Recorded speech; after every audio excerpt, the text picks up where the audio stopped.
జై శ్రీకృష్ణ. మనం ఇవాళ రుక్మిణీ మాత పుస్తకంలో 25వ అధ్యాయానికి చేరుకున్నాము.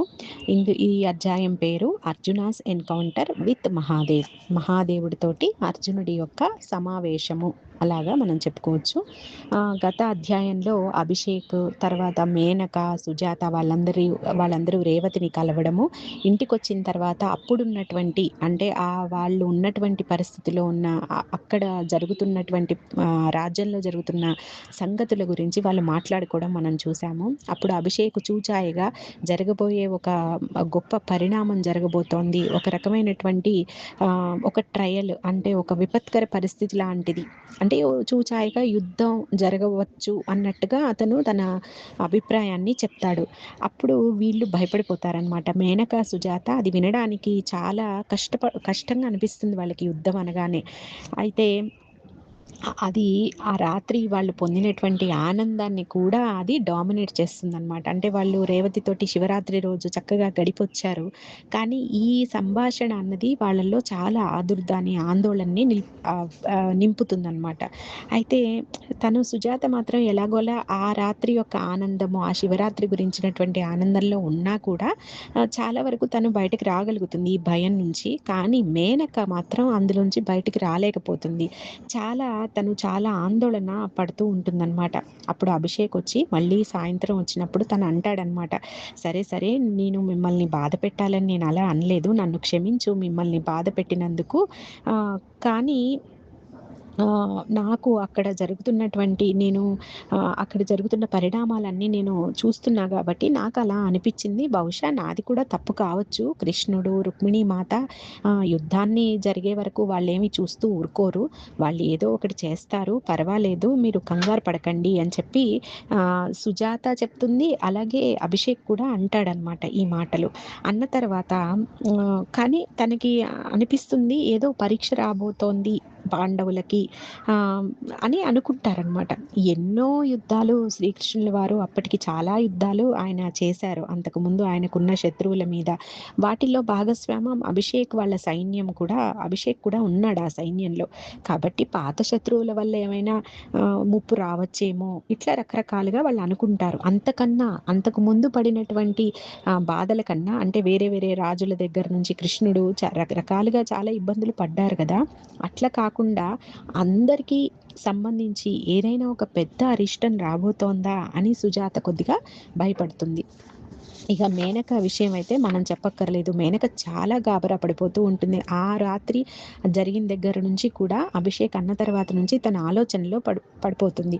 సుజాత ఎంత నచ్చజెప్పేందుకు ప్రయత్నించినా తను అందులోంచి బయటికి రాలేదు. ఎందుకంటే అభిషేక్‌కి చాలా తెలుసు. కాబట్టి అతను అంతా ఆలోచించే చెప్తాడు కదా అన్నట్టుగా తను అనుకుంటూ ఉంటుందన్నమాట. సరే, ఒకరోజు మేనక అంటుంది సుజాతతోటి ఇది సంభాషణ జరిగిన 2 రోజుల తర్వాత, ఒకవేళ యుద్ధమే గనక వస్తే మనము నారాయణి ఆర్మీ అంటే ద్వారకలో ఉన్నటువంటి నారాయణి సైన్యం కూడా అందులో పాలు పంచుకోవాల్సి ఉంటుంది. అంటే అభిషేక్ కూడా వెళ్ళాలి కదా! అంటూ తను కంగారుని సుజాత దగ్గర చెప్తుంది. అప్పుడు అర్థమవుతుంది సుజాతకి, ఓహో! తను అభిషేక్ గురించి కంగారు పడుతోంది. తన భర్త గదా ఎంతైనా, సైన్యంలో మరి వెళ్ళాలంటే ఏదైనా జరగరానిది జరిగితే ఎలాగా అన్న భయం ఆ అమ్మాయిలో ఉంటుందన్నమాట. అందుకని అంటుంది. అప్పుడు సుజాత అంటుంది, ఎందుకు వెళ్తారు? వాళ్ళు కుటుంబ సమస్యలు. పాండవులకి, కౌరవులకి అది కుటుంబ విషయం గదా! అంత పెద్ద యుద్ధం వస్తే మనం ఎందుకు ఇన్వాల్వ్ అవుతాం? ద్వారక వాళ్ళం ఎందుకెళ్తాము? అన్నట్టుగా తను అంటుందన్నమాట. అది వాళ్ళ కుటుంబ విషయము అన్నట్టుగా. లేదు సుజాత, ఇది కుటుంబ విషయం కాదు. ఇది ప్రాంతాల మధ్య జరిగేలా ఉంది. ప్రాంతాల మధ్య యుద్ధంలాగా ఉంది. పాండవులు అరణ్యవాసం నుంచి వచ్చిన తర్వాత తమ రాజ్యాన్ని ఇవ్వమని అడుగుతారు. కానీ ఒకవేళ వీళ్ళు ఇవ్వకపోతే, కౌరవులు ఇవ్వకపోతే వాళ్ళేం చేయగలరు? అప్పుడు మరి యుద్ధమే కదా ఇంకా శరణ్యం. ఇప్పటికే దుర్యోధనుడు ఇంద్రప్రస్థాన్ని తీసేసుకున్నాడు పాండవులు వెళ్ళిపోయిన తర్వాత. అది పాండవుల పాలనలో చాలా సౌభాగ్యవంతంగా ఉంది. అలాంటి దాన్ని అతను ఎందుకు వదులుకుంటాడు? వాళ్ళొచ్చినంత మాత్రాన అంత సులభంగా ఎలా ఇస్తాడు? అని చెప్పి అంటూ పాండవులు కూడా ఈ అరణ్యవాసంలో వెళ్తున్నప్పుడు ఆయుధ సమీకరణ చేస్తున్నారు అని అభిషేక్ చెప్పాడు. అభిషేక్‌కి తనకి చాలా తెలుసు సైన్యంలోని వాడే కాబట్టి ఎన్నో సార్లు అభిషేక్ కూడా దుర్యోధనుడి యొక్క సైన్యాన్ని కలవడానికి తన సేనాపతితోటి ఈ మధ్య కాలంలో చాలా సార్లు వెళ్తూ వస్తున్నాడు. కానీ దాని ఆంతర్యం ఏంటో నాకు అర్థం అవ్వడం లేదు అని చెప్పి మేనక అంటుందన్నమాట. అప్పుడు సుజాత అంటుంది, "నువ్వు ఎక్కువ ఆలోచించకు మేనక, నీకు ఆరోగ్యం పాడైపోతుంది. మాత ఏదో ఒక ఆలోచన చేస్తారు. కృష్ణుల వారు ఏదో ఒక పరిష్కారం చూస్తారులే" అని చెప్పి అని అంటుందనమాట. అప్పుడు మేనక అంటుంది, "ఇది అంత సులభంగా మనము తీసివేసే విషయం కాదు. నాకు వాళ్ళ మీద పూర్తి నమ్మకం ఉంది. కానీ దానర్థం మనము సఫర్ కాకుండా ఉండము అని మాత్రం నేను చెప్పలేను. ఒక్కొక్కసారి సఫరింగ్ అవసరం పడుతుంది. అవసరం అవుతుంది. చూడు అంబ విషయంలో మరి మాత ఏం జోక్యం చేసుకోలేదు కదా! అలాగే యుద్ధ విషయంలో కూడా మనము మనకి తెలీదు. మాత ఒకవేళ జరగనిస్తారేమో! దాని వెనక ఆంతర్యాన్ని మాత చూస్తారు కదా! కాబట్టి మనకి తెలియదు. ఇది రాజ్యం కోసమో, సంపద కోసమో, లేకపోతే ద్రౌపదీదేవి అవమానం వల్లనో జరుగుతోందని మాత్రం నాకైతే అనిపించడం లేదు. ఏదో లోతైన ఆంతర్యం ఉండవచ్చు. అది బహుశా మనం అర్థం చేసుకోవడం లేదేమో! అది ఏంటి అన్నది నన్ను ఇబ్బంది పెడుతోంది అని చెప్పి తనంటుంది. సరే, ఎక్కువ ఆలోచించడం మనం వలన మనం రాబోయే ఆహ్, అంటే మనమేం ఆపలేం కదా! కాబట్టి మనం ఏం చేద్దాం? ముందు నువ్వు కంగారు తగ్గించుకో. రామనవమి రాబోతోంది కదా! కాబట్టి మనము కొన్ని రకాల మిఠాయిలు చేసుకొని మనం భవంతికెళ్దాము. మనకక్కడ కొంత ఒక ఆలోచన మనకి అక్కడేమైనా మనకి ఇన్ఫర్మేషన్ దొరకొచ్చు అని చెప్పి మనము రామనవమికి మనము అక్కడికి వెళ్దాము. భవంతికి ఎవ్రీ ఇయర్ సుజాత వెళ్ళి అక్కడక్కడ కార్యక్రమాల్లో భవంతిలో జరిగే కార్యక్రమాల్లో డాన్స్ లేకపోతే సంగీతము ఇట్లాంటి వాటిల్లో తను పాల్గొంటూ ఉంటుంది. ఇక రాను రాను భవంతి నుంచి వచ్చేసిన తర్వాత తను కొన్నిసార్లు ఇలా మిఠాయిలు తీసుకొని వెళ్తూ ఉంటుందన్నమాట భవంతిలోని వాళ్ళకి పెట్టడం కోసం అని చెప్పి వీళ్ళిద్దరూ అనుకుంటారనమాట. సరే, భవంతికి మేనక ఎప్పుడు ఇంతవరకు వెళ్ళి ఉండలేదు. తనకు అంతగా కూడా అంత ఇష్టమే ఉండదు. కానీ మాతని కలవచ్చు, నువ్వు రా అని చెప్పి సుజాత చెప్పడంతో తనకి ఇష్టం అనమాట. మాత ఆమె పాదాలకి తన నుదురును తాకించాలన్న ఆలోచన, ఒక కోరిక తనకి చాలా గాఢంగా ఉంది. సుజాత మన మేనకకి ఇంతవరకు చూడలేదు గాబట్టి.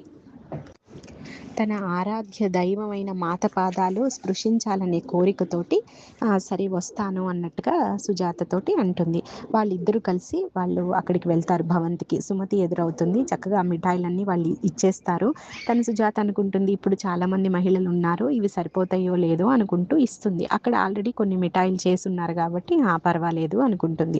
సరే, ఆ తర్వాత మాత వచ్చారా అని చెప్పి అడుగుతుందనమాట.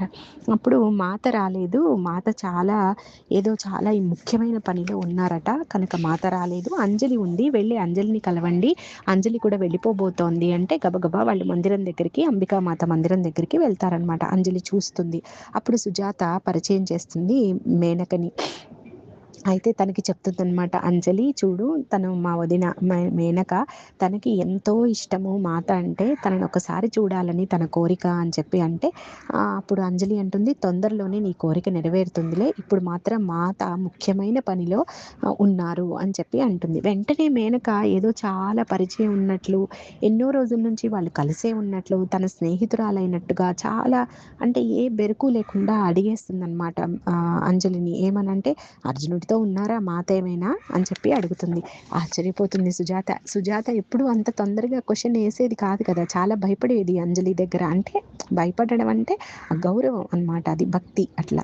అయితే సరే అని చెప్పి, అంటే ఎప్పటినుంచో తెలిసినట్టుగా ఏంటి ఇలా అడుగుతుంది అని చెప్పి తన వైపు చూస్తుందనమాట.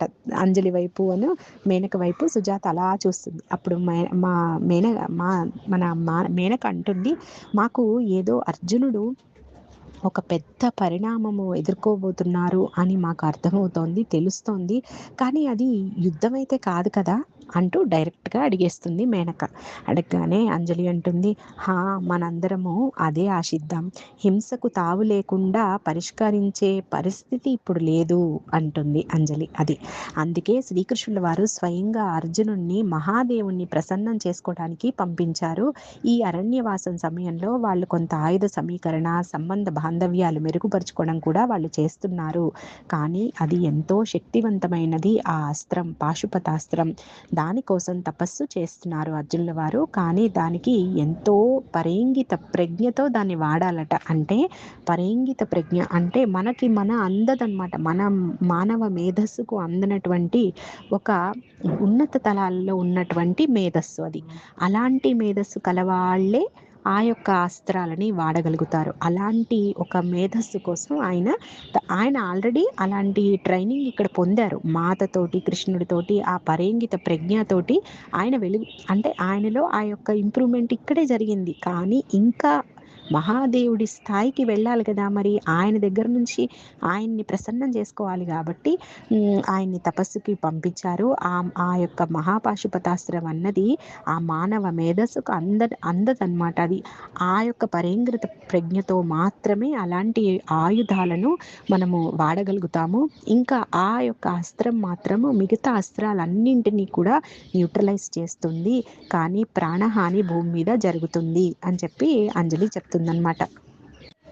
అప్పుడు సుజాత అంటుంది, నేనెప్పుడు అటువంటి శక్తివంతమైన అస్త్రం గురించి వినలేదు అంజలి అంటుంది. అప్పుడు అంజలి చెప్తుంది, ఎంతో శక్తివంతమైన ఏకాగ్ర చిత్తమైన మన మనస్సు, మన మేధస్సు ఒక లయబద్ధంగా ఉచ్చరించే మంత్రాల యొక్క శబ్దానికి అణువిచ్ఛేదనం జరిగి శక్తి విస్ఫోటనం జరుగుతుంది. అట్లా మనము మంత్రశక్తిని వినియోగించుకోవచ్చు. అలాంటి మంత్రశక్తితోటి దాన్ని వాడతారు అని చెప్పి అంజలి చెప్తుంది. అంటే అప్పుడు ఇంకా చెప్తుంది, ఇలాంటివి అర్జునుడు చేయగలుగుతారా అలాగా అని చెప్పి సుజాత అంటుంది. అప్పుడు అంజలి అంటుంది, అర్జునుడు చేయగలరు, కానీ అర్జునుడే కాదు, ఇంకా చాలామంది కౌరవుల్లో కూడా చేయగలిగిన వాళ్ళు ఉన్నారు. దుర్యోధనుడు, తర్వాత అశ్వత్థామ, కర్ణుడు, ద్రోణాచార్య కొడుకు వీళ్ళందరూ కూడా వాళ్ళందరూ మంత్రశక్తిని ఉపయోగించి అస్త్రాలని సంధించడం వాళ్ళకి చాలా బాగా వచ్చు.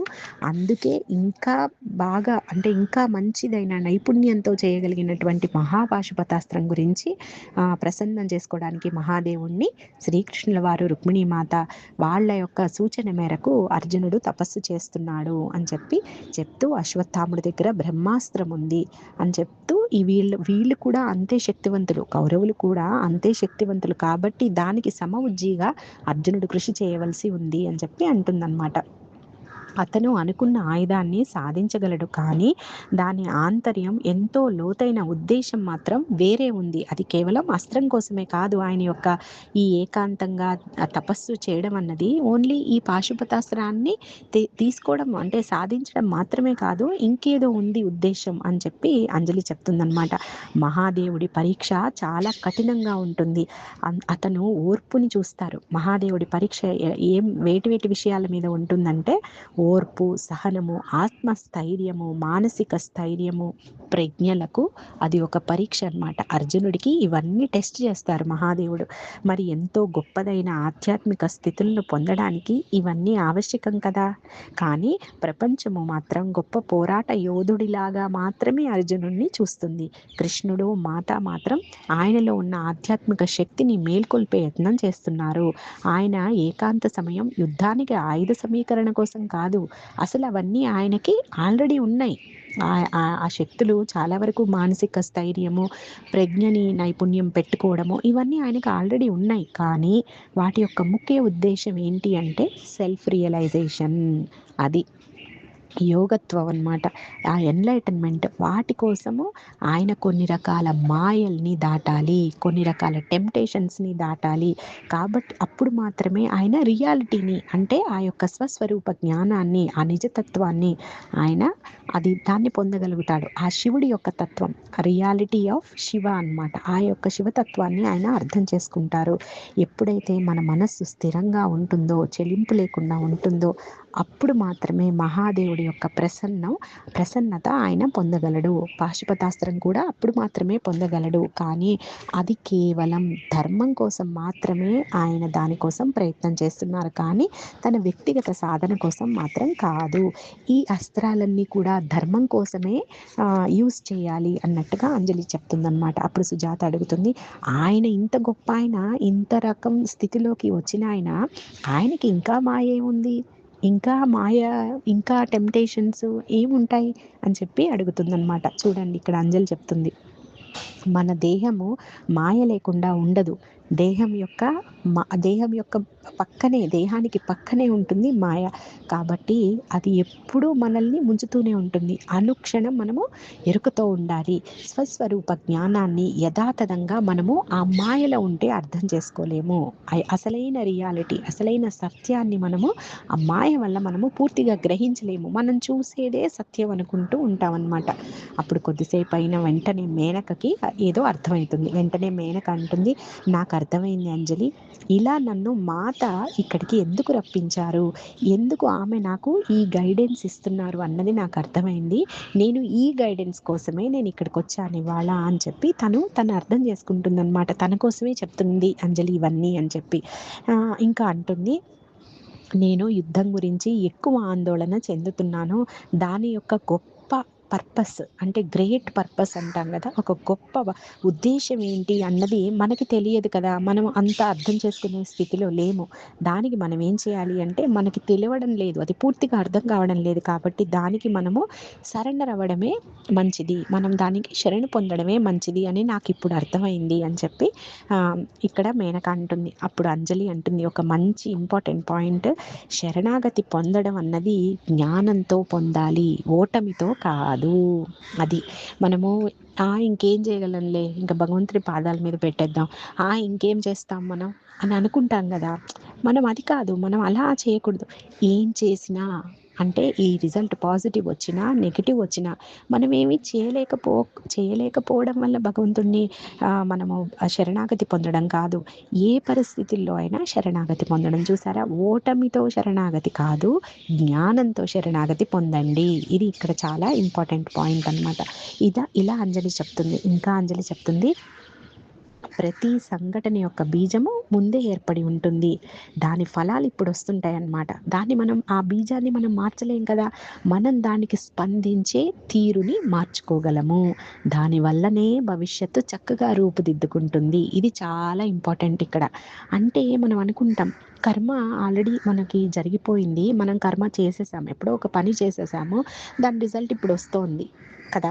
ప్రజెంట్లో పాస్ట్లో జరిగినటువంటి బీజం ఏదైతే ఉందో దాని యొక్క ఫలితం ఇప్పుడు మనం పొందాలి. కానీ ఆ ఫలితం పొందేటప్పుడు నువ్వు ఎలా దానికి స్పందిస్తున్నావు అన్న దాని మీద నీ భవిష్యత్తు ఆధారపడి ఉంటుంది. అది ఇంపార్టెంట్. ఇప్పుడు అందుకే ప్రజెంట్లో నీ యొక్క రియాక్షను, నీ యొక్క ఆ స్పందన అన్నది నీ భవిష్యత్తుని నిర్ణయిస్తుంది. ఇది ఇంపార్టెంట్. ఎలా దీన్ని మనం అర్థం చేసుకోవచ్చు అంటే, అప్పుడు దానివల్ల ఏమవుతుంది అంటే సఫరింగ్ తగ్గిపోతుంది. సఫరింగ్ వల్ల కూడా అది నీకు ఎలా మారుతుంది అంటే, లెసన్లా మారుతుంది. దీని నుంచి నేను లెసన్ నేర్చుకోవాలన్నమాట. పలానా ప్రాబ్లం వచ్చింది, లేకపోతే పలానా సిచ్యుయేషన్ వచ్చింది, ఎప్పుడో కర్మ చేశాను, నేను అనుభవించేస్తున్నాను, ఇంకా తప్పదు నాకు కాదు. అప్పుడు కర్మ చేశాను, ఇప్పుడు నేను అనుభవిస్తున్నాను, దీని నుంచి నేను ఏం నేర్చుకుంటాను, నేను ఇంకా ఎలా ఉండగలను, దీన్ని నేను ఎలా చూడాలి అన్న దాన్ని నువ్వు అర్థం చేసుకుంటే భవిష్యత్తు చాలా బాగుంటుంది. భవిష్యత్తుకి నువ్వు మంచి సీడ్స్ వేస్తావు అనమాట. అక్కడ కర్మని ఎలా చూడాలి అన్నది కూడా మనకి ఇందులో కనపడింది అనమాట, ఈ సంఘటనలో చెప్తోంది. అందుకని మనం స్పందించే తీరు, ప్రస్తుతంలో మనం స్పందించే తీరు అన్నది మన భవిష్యత్తుని రూపుదిద్దుతుంది అని చెప్పి చెప్తుందనమాట. అప్పుడు మేనక అంటుంది, మేనకతో అంటుందన్నమాట అంజలి చెప్పిన దానికి మేనక తల ఊపుతుంది, చాలా తృప్తిగా అనమాట. మేనకకు అర్థమైంది. అప్పుడు అంజలి అంటుంది, మేనక నీకు చాలా అర్థం చేసుకునే తత్వం ఉంది, మాత ఇచ్చినటువంటి మెసేజ్ని నువ్వు తొందరగా దాన్ని రిసీవ్ చేసుకుంటున్నావు, దాన్ని అర్థం చేసుకుంటున్నావు అంటూ ఇంకా ఆమెనే చూస్తూ కొన్ని విషయాలు చెప్తుందన్నమాట. పూర్తిగా ఎదిగిన ఆత్మ, ఇక్కడ మనము చాలా జాగ్రత్తగా వినాలి. ఇక్కడ మనకి బాంధవ్యాలు అవి మనకి ఆధ్యాత్మికంగా బంధనాలుగా ఎలా మారతాయి అన్న దాని గురించి, వాటిని ఎలా వదులుచుకోవాలి అంటే వాటిని ఎలా మనం ట్యాకిల్ చేయాలి, ఆ బాంధవ్యాలన్న వాటిని, ఆ మమకారాలన్న వాటిని మనం ఎలా దాన్ని ట్యాకిల్ చేయాలన్నది అంజలి చాలా గొప్పగా చెప్పింది. ఇది మనం కొంచెం జాగ్రత్తగా ఇక్కడ పరిశీలించాలి. అప్పుడు అంజలి చెప్తోంది మేనకకి ఏమని అంటే, పూర్తిగా ఎదిగిన ఆత్మ మాత్రమే, పూర్తిగా ఎదిగి జ్ఞానంతో ఉన్నటువంటి ఆత్మ మాత్రమే అటాచ్మెంట్కి ఫ్రీ అవ్వగలదు. అంటే ఆ బాంధవ్యాలు, మమకారాల నుంచి తనను స్వేచ్ఛ ఇచ్చుకోగలదు. తనకి ఆ అటాచ్మెంట్లో బందీ అవ్వదనమాట ఆత్మ. మనము మాయ నుండి కొద్దిగా బయటపడాలంటే మనము రియాలిటీని, సత్యాన్ని అర్థం చేసుకోవడానికి ట్రై చేయాలి. ఎలాగా ఇది సత్యం కాదు, ఇప్పుడు జరుగుతున్నదంతా మాయ వలన జరుగుతోంది, నేను చూస్తున్నది ఆ వ్యక్తి ఫలానా వాడని, లేకపోతే వాడు ఇలాంటి వాడని, అలాంటి వాడు, ఇదంతా మాయనే. రియాలిటీ ఏంటి, వాడిలో దాగున్నది ఆత్మ, పరమాత్మ యొక్క అంశం ఉంది అన్నది రియాలిటీ. కానీ మనకు అది కనపడదు కదా. మనకేం కనపడుతుంది, ఓహో వీళ్ళు తప్పొప్పులు, జడ్జిమెంట్లు ఇవన్నీ వస్తాయి. ఇదంతా మాయనే అన్న విషయం మనం అర్థం చేసుకొని, సత్యం ఇది కాదు అని మనము అర్థం చేసుకోవాలి. అప్పుడు ఏమవుతుంది, సఫరింగ్ తగ్గిపోతుంది. వాడు మనల్ని తిట్టినా వాడు అజ్ఞానం వల్ల తిడుతున్నాడు అన్నది సత్యం. కానీ మనకేమనిపిస్తుంది, వాడు మనల్ని ఏదో అంటున్నాడు, మనల్ని ఏదో మన ఏమంటారు చిన్న చూపు చూస్తున్నాడు, ఇది మన మాయ.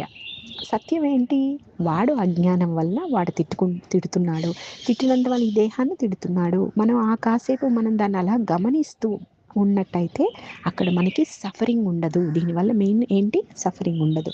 అది అట్లా అటాచ్మెంట్ని వదులుకోవడం అనేది చాలా మన ఆత్మ యొక్క ప్రయాణంలో చాలా ఉన్నతికి దారి తీస్తుంది అనమాట. అంటే మనల్ని ఉన్నతంగా, మనల్ని ఎదగడానికి మనకి హెల్ప్ చేస్తుంది. కానీ ఈ పరీక్షకి ఎవరు అతీతులు కారు. అందరూ ఏదో ఒక టైంలో అటాచ్మెంట్ గురించిన ఆ యొక్క బంధంలో గిలగిలలాడాల్సిందే పడి. అంటే ఏదో ఒక అటాచ్మెంట్, అన్నిటికన్నా ఎక్కువ అటాచ్మెంట్ ప్రాబ్లం ఎక్కడొస్తుంది చెప్పండి. సాధకుడికి చాలా వరకు వాడు సత్యాన్ని అర్థం చేసుకొని ఒక్కొక్కటి నెమ్మదిగా తన జ్ఞానాన్ని పెంచుకుంటూ జాగ్రత్తగా వెళ్తూ ఉంటాడు. డబ్బు ఒకటి అటాచ్మెంట్ని మనకి అదొకటి, అంటే డబ్బు మాయ ఎక్కువ కలగజేస్తుంది. రెండోది పిల్లలు, భర్త, సంసారం, ఇవన్నీ కూడా నెమ్మదిగా దాటగలిగినా లాస్ట్ అటాచ్మెంట్ మన బాడీ. అది ఇంకా పరమ ఉత్కృష్టమైనటువంటి అటాచ్మెంట్ అనమాట. బాడీ నుంచి విడిపడడం, బాడీ నుంచి మనము బయటికి రావడం, లేకపోతే బాడీతో ఉన్న అటాచ్మెంట్ కూడా ఒక సాధకుడికి చాలా ఇబ్బందిని కలుగజేస్తుంది. తాను బాడీకి అంటే శరీరానికి అతీతంగా ఉన్నాను అని అనుకునే లోపు శరీరం మీద ఏదో ఒక పరీక్ష వస్తుంది, అనారోగ్యమో ఏదో ఒకటి. దానిలోంచి మళ్ళీ బయటపడేటప్పుడు మళ్ళీ రకరకాల మాయలు చుట్టుకుంటూ ఉంటాయి. కాబట్టే ఫస్ట్ మనకి చాలామంది మహాత్ములు, నువ్వు శరీరానివి కాదు, నువ్వు ఆత్మవి, నువ్వు మనసువి కాదు, నువ్వు ఆత్మవి అని చెప్పినా మనం ఎంత నేర్చుకున్నా అక్కడ మనము జాగ్రత్తగా ఉండాలన్నమాట. ఎలా ఉండగలం, శరణాగతి పొందడమే. ఈ దేహాన్ని కూడా మన యొక్క ఆ గురువుకో లేకపోతే యూనివర్స్కో మనం శరణాగతి ఇచ్చి, నా చేత మంచి పనులు చేయించు, నా నా ఈ బాడీ తోటి నన్ను ఒక ఇన్స్ట్రుమెంట్ లాగా, నువ్వు ఒక సాధన పరికరం లాగా నన్ను నువ్వు యూటిలైజ్ చేసుకో అని చెప్పి మనము అభ్యర్థించడమే. మనకి మనం అది చేయగలం. అది కూడా మనము జ్ఞానంతో చేస్తున్నాం. అది అయితే ఈ పరీక్షకి ఎవరు అతీతులు కారు. చాలామంది అటాచ్మెంట్ని ప్రేమ అనుకుంటారు. అటాచ్మెంట్ అంటే ఈ అటాచ్మెంట్ వేరు, ప్రేమ వేరు.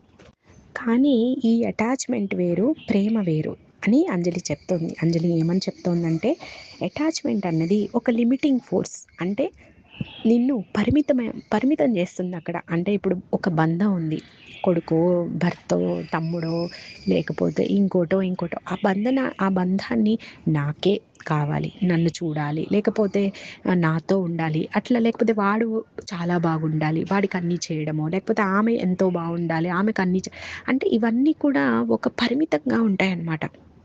ఆ యొక్క ఆలోచన అక్కడి వరకే పరిమితం అవుతుంది. ఆ వ్యక్తి చుట్టుపక్కల గానీ, ఆ ప్లేస్ చుట్టుపక్కల గానీ, ఆ జాబ్ చుట్టుపక్కల, నువ్వు ఏ దాంతో అటాచ్ అయితే దాని చుట్టుపక్కలే నీ ఆలోచన శక్తి ఉంటుంది. అంటే నువ్వు చాలా లిమిటింగ్‌గా ఆలోచిస్తున్నావు. నువ్వు చాలా లిమిటింగ్ ఫోర్స్, పరిమితమైనటువంటి శక్తి అక్కడ ఉండేది. తర్వాత అది నిజానికి ప్రేమకి వ్యతిరేకమైనటువంటి ఒక శక్తి అన్నమాట అది. ప్రేమ అని మనం అనుకుంటాము, కానీ అది కాదు. ఎందుకంటే అది మనల్ని కన్ఫైన్ చేస్తోంది. అక్కడే పరిమితం చేస్తోంది కాబట్టి. కానీ ఇది మనం జీర్ణించుకోవడం చాలా కష్టం. అంటే మనం అటాచ్‌మెంట్‌నే ప్రేమ అనుకుంటాం. అదొక్కటి మనము జాగ్రత్తగా మనం రియలైజ్ అవ్వాలనమాట. అది మనము ఈ రెండిటికి కన్‌ఫ్యూజన్‌లో పడి మనల్ని మనం దుఃఖంలో ఉంటాము. దుఃఖంలో నెట్టేసుకుంటూ ఉంటాం. అయితే వీళ్ళిద్దరూ ఇలా అటాచ్‌మెంట్స్ గురించి మాట్లాడుతున్నప్పుడు ఇంకా వాళ్ళు ప్రపంచాన్ని మర్చిపోయారనమాట. ఇంత జ్ఞానం ఇస్తోంది అంజలి చూడండి. ఎంతో జ్ఞానాన్ని వాళ్ళకిస్తోంది సుజాతకి, మేనకకి వాళ్ళ ద్వారా మనకి. సరే ఇది ఇస్తున్నప్పుడు వారిరువురు మాటల్లో మునిగిపోయి సుజాతని మర్చిపోయారనమాట. అసలక్కడ సుజాత ఉన్నట్టే మర్చిపోయారు. ఇంకా అంజలి చెప్తూనే ఉందనమాట. ఆహ్, అర్జునులు వారికి మాత ఇక్కడ ఎంత ట్రైనింగ్ ఇచ్చారు అంటే అర్జునుడికి, అర్జునుడు మరి నరనారాయణ స్వరూపం గదా! శ్రీకృష్ణుల వారు, రుక్మిణీ మాత ఎన్నో రకాలైనటువంటి శిక్షణలు అర్జునుడికిచ్చారు. ఫస్ట్ అర్జునుడికి బాధల్ని రుచి చూపిచ్చారు. అంటే ప్రపంచంలో ఉన్న దుఃఖాలు, బాధలు, బాంధవ్యాల మధ్య గొడవలు, మరి భవంతిలో ఉన్నవన్నీ అవే కదా! అందుకని ముందు వాటిని వాళ్ళు అర్జునుడికి వాళ్ళు పరిచయం చేశారు. కానీ ఆయన్ని మళ్ళీ దుఃఖంలో మునిగిపోకుండా చూడలేదు. ఆ బాధలన్నీ చూసి ఓహో! జీవితం ఇంతేనా అనుకునేలాగా చేయలేదు. దుఃఖాలనన్నిటిని చూస్తూనే చాలా బ్యాలెన్స్డ్‌గా ఉండేలా మాత చూసుకుంటూ వచ్చారు. చూడండి ఆ జగన్మాతకి ఎంత కరుణో! ఎంతలాగా ఒక సాధకుడు అంటే అత్యున్నత స్థితిలో ఉన్నటువంటి ఒక సాధకుడిని ఇంకా అత్యున్నత స్థితిలోకి పంపించడానికి ఎంత కష్టపడతారో గురువులు చూడండి. మాత మరి జగజ్జనని గదా! ఈయన సామాన్య వ్యక్తేం కాదు. మన కోసం ఇవన్నీ చెప్తున్నారు అసలు. అర్జునుడికి ఇవన్నీ ఆల్రెడీ ఉన్నాయి. కానీ వాళ్ళు ఆ టైంలో ఇప్పుడు మనం చూస్తే ఆ! మాత చాలా గొప్పవారు, అర్జునుడు చాలా గొప్పవారని ఇప్పుడు అనుకుంటున్నాం. కానీ అప్పటికి అది రియాలిటీ గదా! అప్పటికి వాళ్ళు అవి నేర్చుకుంటూ ఉన్నారు గదా! నేర్చుకునేటప్పుడు ఆ దశ ఎలా ఉంటుందో ఈ పుస్తకంలో మనకి పరిచయం చేశారనమాట. ఆ కృష్ణుడు కూడా తన అర్జునుడికి దివ్య దృష్టి ఎలా పెంపొందించుకోవాలి, అంతరంలో మనం ఎలా చూడాలి, ఇవన్నీ కూడా ఆయన మెరుగుపరుచుకోవడానికి హెల్ప్ చేశారు శ్రీకృష్ణుల వారు. అలా వీళ్ళిలా మాట్లాడుకుంటూ ఇలా హెల్ప్ చేస్తున్నారు. కాబట్టి అర్జునుడు తనకి ఏదైతే ఒక టాస్క్ ఇచ్చారో అది తప్పకుండా సఫలీకృతం అవుతుంది అన్నట్టుగా అంజలి చెప్తుందనమాట. అప్పుడు ఇంకా చెప్తుంది ఇలా 14 సంవత్సరాలు వాళ్ళు అరణ్యవాసము, అజ్ఞాతవాసము, ఒక సంవత్సరం అజ్ఞాతవాసం ఉంటుంది. అలా వెళ్ళొచ్చేటప్పుడు దుర్యోధనుడు ఎంతోమంది గూఢచారులు పెడుతున్నారట. ఒకవేళ కనుక్కుంటే మళ్ళీ 14 సంవత్సరాలు వాళ్ళు వెళ్ళాలట కదా! అని అడుగుతారనమాట వీళ్ళు. అడిగితే అవును అనేసిన తర్వాత మరి ఇది వీళ్ళిలాగా కానీ అవన్నీ ఏమి సఫలీకృతం కావులే. అతను ఎంత గూఢచారులు పంపించినా. ఎందుకంటే కృష్ణుడు ఏదైతే రివీల్ అవ్వాలనుకుంటారో అవే జరుగుతాయి. కృష్ణుడు రివీల్ అవ్వాలి అని అనుకోలేదనుకో అవేం జరగవు. కాబట్టి దుర్యోధనుడి యొక్క ట్రయల్స్ అతని యొక్క ప్రయత్నాలేమి ఫలించవు అని చెప్పి అంజలి అంటుంది. ఆ తర్వాత సుజాత అంటుంది, మరి మహాదేవుడిని చూస్తారా అర్జునుడు? ఎందుకు అంటే అదేమి సామాన్య విషయం ఏమి కాదు గదా! మహాదేవుడిని చూడటం అన్నది అంత సామాన్య విషయం కాదు. అదేం విజన్ గూడా గాదు. అంటే ఏదో ధ్యాన స్థితిలో చూడడం గాదు. ఫిజికల్ ఫార్మ్‌లో ఆయన రావాలి, ఆ అస్త్రం ఇవ్వాలి, ఆయనతో మాట్లాడాలి కదా! మరి ఇదసలు సాధ్యమేనా? చూడగలుగుతారా? అని సుజాత అడుగుతుందనమాట. అప్పుడు అంజలి అంటుంది, అతను మహాదేవుడి రూపాలు ఎన్నిటినో చూస్తారు ముందు ముందు. కానీ అతని యొక్క మెయిన్ ఛాలెంజ్ ఏంటి? ఈ ఫార్మ్స్ అన్నిటిని అంటే రూపాలకు అతీతంగా ఉన్నటువంటి అసలైన దివ్య సత్యాన్ని తెలుసుకోవడం గదా! ఆ శివతత్వాన్ని తెలుసుకోవడం, ఆ అంతిమ సత్యాన్ని తెలుసుకోవడము ఆయన యొక్క ముఖ్య ఉద్దేశ్యం. ఆ తపస్సుకి యొక్క ముఖ్య ఉద్దేశ్యం అది. అంతిమ సత్యాన్ని తెలుసుకోవడము.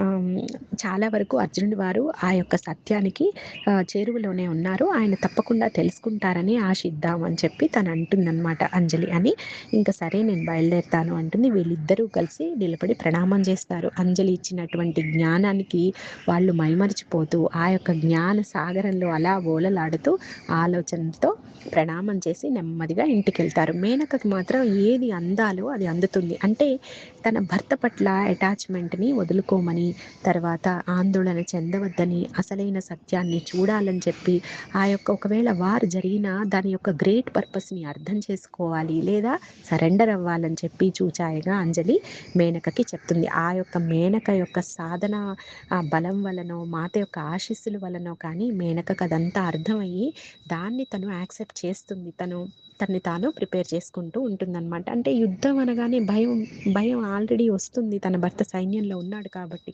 కానీ మాత మీద అచంచల విశ్వాసం వలన ఆ గైడెన్స్ మేనకకి లభించిందనమాట. అంత విశ్వాసం ఉండాలి మనకు కూడా. జై శ్రీకృష్ణ.